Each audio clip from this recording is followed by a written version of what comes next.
Hallo, hier ist Maini. Einen richtig tollen, saftigen Apfelstrudel zu machen, ist wirklich keine allzu große Kunst. Deswegen zeige ich euch heute ein Rezept aus der Kochausbildung und ich versichere euch, jeder von euch kann das zu Hause ganz einfach nachmachen. Die Zutaten blende ich euch ein. Wir beginnen jetzt mit der Füllung. Ich verwende heute Boskop-Äpfel, ihr könnt aber auch andere säuerliche Äpfelsorten verwenden. Die Äpfel habe ich geschält und klein geschnitten, entweder in Würfel oder in dünne Spalten. Dann gebe ich da noch Zucker und Pinienkerne mit dazu. Aus Österreich kenne ich persönlich, dass hochwertigere Apfelstrudel immer mit Pinienkernen zubereitet werden, weil das einfach edler und feiner ist. Viele machen das auch gerne mit Walnüssen, das ist auch eine typische Variante, das könnt ihr auch gerne machen. Oder halt mit anderen Nüssen, egal für welche Variante ihr euch entscheidet. Ich würde die Nüsse meistens oder immer nach Möglichkeit halt rösten, um einfach ein bisschen mehr Geschmack reinzukriegen. Dann kommt dann noch zusätzlich Zitrone rein und ihr könnt zwischen Paniermehl und geröstetem Paniermehl entscheiden. Wobei man sagen muss, dass die Zugabe von Paniermehl direkt in die Füllung sozusagen rein überhaupt nicht klassisch ist, aber man kann es durchaus machen, wenn man das möchte. Klassisch wäre natürlich das geröstete Paniermehl direkt auf den Strudelteig und dann die Apfelmasse obendrauf. Das Paniermehl bzw. das geröstete Paniermehl hat mindestens zwei Vorteile. Erstens, es bindet die Flüssigkeit und lässt den Strudel sozusagen nicht kaputt werden durch die Flüssigkeit. Und zweitens bringt es mehr Geschmack ein. Zumindest die geröstete Paniermehl-Variante. Wie man Paniermehl rösten kann, das habe ich euch bereits gezeigt, aber ich blende euch die Zutaten ein. Einfach Butter in der Pfanne zerlassen, bis sie flüssig ist. Paniermehl rein, 20-30 Sekunden anrösten sozusagen. Zucker reinmachen, schnell weg vom Herd. Auch raus aus der Pfanne, weil das gerne nachzieht und viel zu dunkel wird. Manche geben dann noch gerne gemahlene Mandeln oder sowas rein. Das verstärkt nochmal den Geschmack, aber das müsst ihr nicht machen. Die Rosinen bzw. Sultaninen könnt ihr sehr gerne auch im Alkohol tunken und für eine halbe Stunde oder etwas länger ziehen lassen. Ich habe mich heute für Amaretto entschieden und vom Amaretto gebe ich auch noch einen Schluck mit rein. Etwas Zimt und selbstgemachtes Vanillenzucker gebe ich auch noch mit rein. Einfach eine verbrauchte Vanillenschote auf etwa 50 bis 100 Gramm Zucker einlegen und fertig.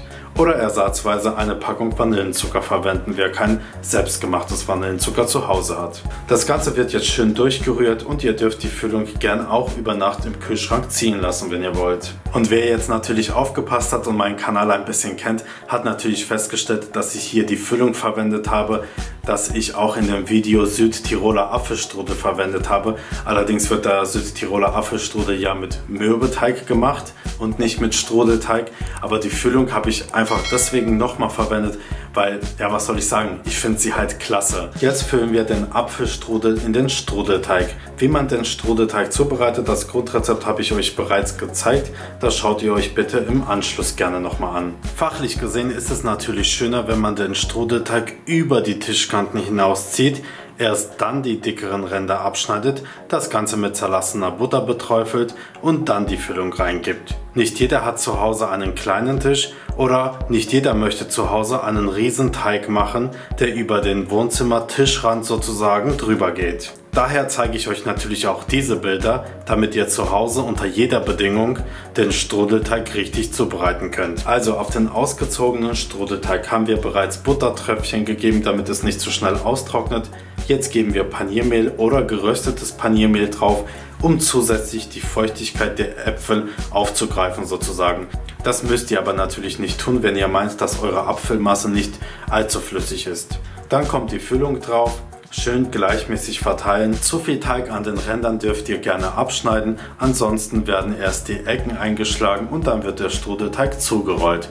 Gern auch mit Butter arbeiten, damit das am Ende schön kleben bleibt. Manchmal gibt es doch kleinere Risse an dem Teig, besonders an der Stelle, wo man sozusagen den Teig auf das Backblech machen will, und dann müsst ihr euch einfach überlegen, streiche ich da jetzt Eigelb drüber über diesen Riss oder ziehe ich nochmal einen feinen Strudelteig aus den Resten und klebe das mehr oder weniger drauf, oder lassen wir diesen Riss einfach da und das wird am Ende schon gut gehen. Das müsst ihr ganz individuell entscheiden.